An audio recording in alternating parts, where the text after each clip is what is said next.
안녕하세요. 경제 읽어주는 남자 김광석입니다. 반갑습니다. 2024년 경제는 더 어렵다. 2023년 올해도 어려웠는데 24년 경제는 더 어려울 것으로 예상이 됩니다. 이른바 스태그플레이션의 흉터가 남는 그런 해가 되지 않을까 생각을 해보는데요. 제가 매년 이렇게 경제전망서를 발간하고 있고 이번에 24년 경제전망서를 또 발간했습니다. 오늘은 또 24년 경제전망서를 발간한 저자직강, 특강의 형태로 기획을 해보았습니다. 리세션이 있었어요. 인플레이션이 함께 겹쳐졌습니다. 이 고물가라는 숙제를 해결했다면 우리는 스태그플레이션에 진입하지 않을 수 있었는데 2023년에 등장한 리세션이라는 과제, 인플레이션이라는 또 과제, 두 가지 과제를 해결하지 못한 채 24년을 맞이하게 됩니다. 이른바 리세션과 인플레이션을 더한 개념, 경기 침체 국면에서 고물가라는 숙제가 해결되지 못한 국면, 이른바 스태그플레이션이 24년에 진행될 것으로 생각이 됩니다. 산을 넘었는데 또 산인 모습이에요.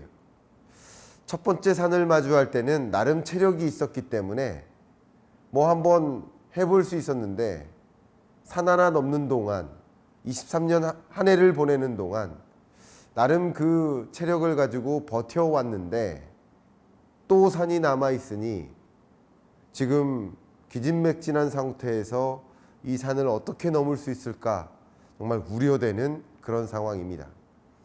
제가 매년 이렇게 커리어 기간 동안 경제 전망서를 발간하기 전에도 계속 경제 연구기관에서 이 경제 전망을 보고서의 형태로 발간만 해오다가 또 어떤 시점부터인가는 경제 전망의 PM 자격으로 거시경제 실장으로서 경제 전망 보고서를 집필을 해오다가 2019년 경제 전망부터 경제를 소위 경제 전망을 대중서의 형태로 발간하기 시작했습니다. 경제 전망서에 담겨 있는 이 보고서에 담겨 있는 너무 중요한 내용들이 많이 있는데 그 내용이 너무 경제학자의 언어로만 쓰여져 있다 보니까 대중화하기가 참 어려운 주제들이 많아요.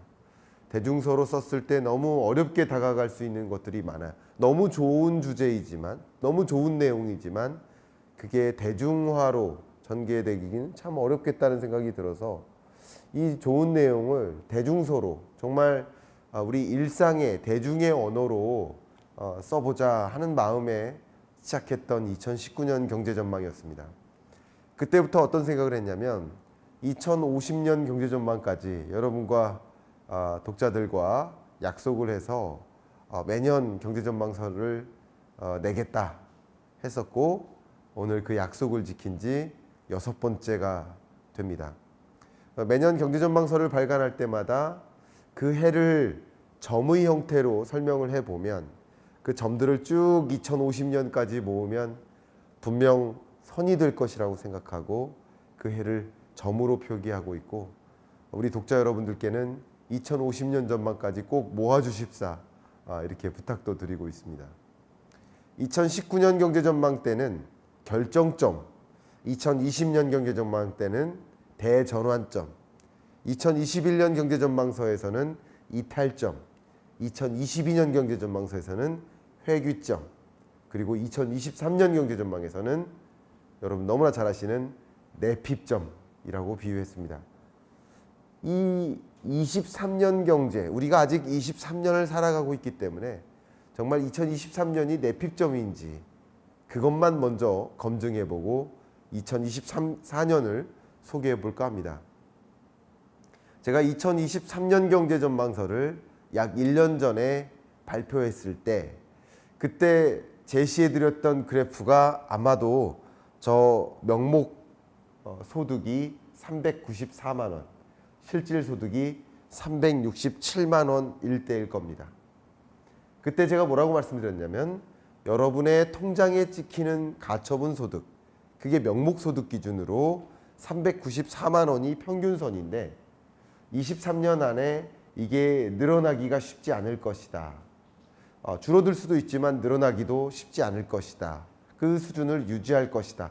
그러나 그 소득을 가지고 살 수 있는 물건의 개수가 줄어든다. 그게 바로 실질소득의 개념이죠. 물가는 치솟는데 소득은 정체되어 있다 보니까 그 소득을 가지고 살 수 있는 물건의 개수가 줄어든다. 실질소득이 줄어든다. 보시는 것처럼 실질소득이 367만 원에서 345만 원으로 줄어드는 과정. 소위 물가는 치솟는데 그 치솟는 물가 상승 속도만큼 소득이 증가하지 않기 때문에 실질소득은 줄어드는 것이고, 결과적으로 우리 5천만 국민 모두가 가난해지실 것이다 라는 표현이라기보다는 평균적으로 우리네 가게가 살림살이가 팍팍해지실 것이다. 실질소득은 줄어드는데 이자 상환 부담은 더 가중되니까 당연히 소비 지출할 여력은 줄어들고요. 그러면 당연히 기업들은 매출이 축소되니까, 매출이 주니까 당연히 기업들도 힘든 건 매한 가지죠. 가게도 힘들고 기업도 힘든데 둘의 경제 활동이 수축되니까 당연히 경제 활동에 기반해서 나라 살림살이를 운영하는 정부도 가난해지는 겁니다. 정부도 세입이 주니까 세출을 늘릴 수가 없어요. 이게 악순환이죠. 가계, 기업, 정부 3대 경제 주체가 모두 다 가난해진다라고 23년 경제를 전망했었고, 그래서 어려움, 궁핍함을 인내해야 된다. 인내할래 궁핍할 핍, 궁핍함을 이겨내야 하는 해. 그래서 23년 경제를 내핍점, 내핍의 시대라고 설명해 드렸었습니다. 24년 경제 전망, 이 책을 발간하는 지금의 24년 경제는 상흔점이다.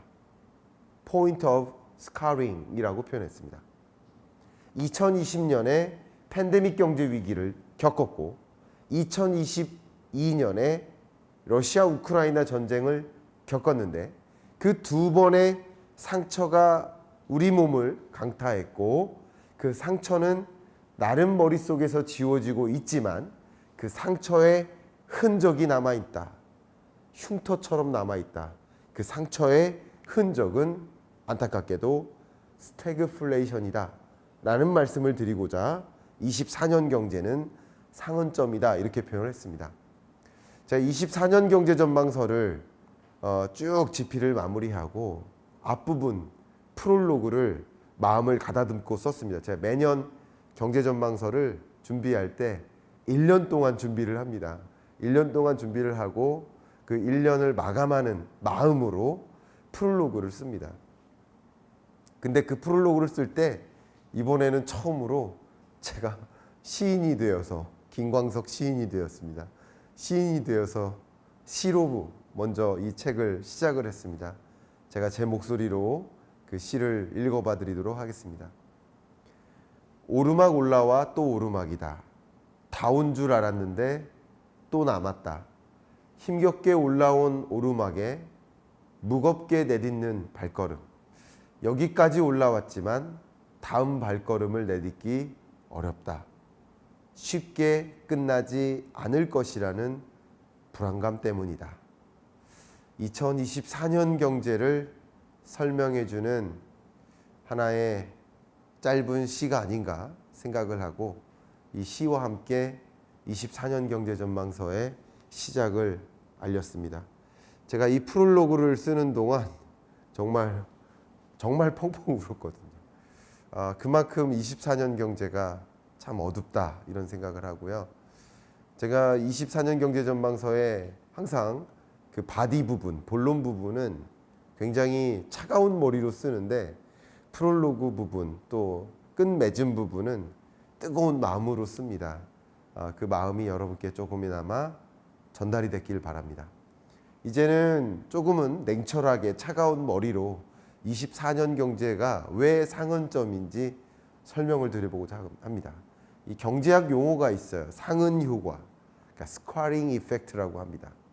보시는 것처럼 코로나19 이전까지만 해도 IMF는 세계 경제가 이런 식으로 흘러갈 거야 라고 전망을 했습니다. 바로 빨간색이죠. 2019년 10월 당시만 해도 빨간색처럼 세계 경제 규모가 늘어날 것으로 전망을 했습니다. 근데 2020년 실제 팬데믹 경제 위기가 등장했고 실제 경제는 검정색처럼 흘러간 겁니다.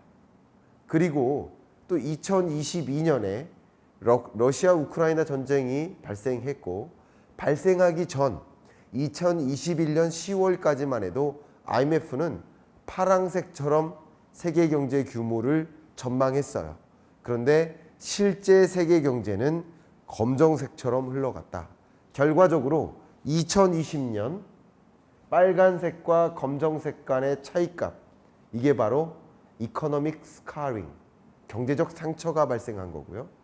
역시 2022년에 러우 전쟁까지 가미해서 24년 경제를 전망하는 지금에는 러우 전쟁과 코로나19 그 상황에 따른 경제적 스카링, 상처가 입혀지면서 다시 예전의 경로, 파란색과 같은 경로로 세계 경제가 움직이지 않는 흐름, 스태그플레이션의 늪에 처하는 흐름, 그렇게 24년 경제를 경제학적으로도 정의해 볼 수 있을 것 같습니다.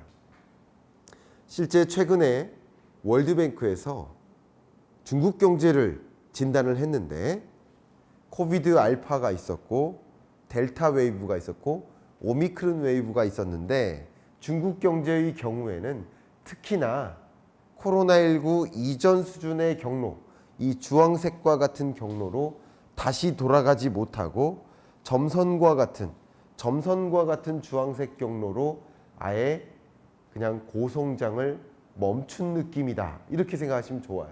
월드뱅크도 중국 경제를 이렇게 진단했는데 이게 바로 이코노믹 스쿼링에 해당됩니다. 그동안에도 또 IMF도 모건 스탠리와 함께 이 데이터를 이용해서 상흔 효과를 계산해 본 적이 있었는데요. 아주 과거로 돌아가 보겠습니다. 2008년 글로벌 금융이 있었고 2011년에 유로피언 크라이시스가 있었어요. 유로피언 재정 위기 같은 게 있었습니다. 그 두 번의 위기를 겪다 보니 이 경제 국면은 특히 유로피언 경제는 제자리로 돌아가지 못하고 두 번의 상흔 효과가 발생해서 말 그대로 그 상처의 흉터가 남는 거예요. 마치 이런 거죠. 아주 건강한 사람이 뭐 이렇게 잘 달리다가도 한번 큰 질병을 겪으면 그 질병이 나을지라도 예전의 어떤 운동 능력을 발휘하기가 어려운 상황인 것처럼 이 상처의 모습은 없어질지 모르지만 상처의 흔적이 흉터처럼 남을 수밖에 없는 국면이다라는 것을 보여줘요.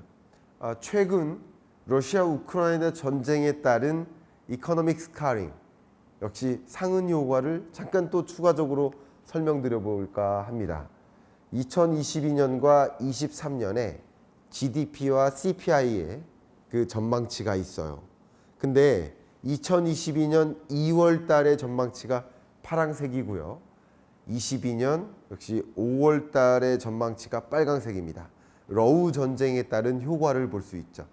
보시면 22년 성장률이 그 사이에 GDP가 4.2%에서 3.2%로 줄어들고 23년 경제도 3.3%에서 3.0%로 하향 조정합니다.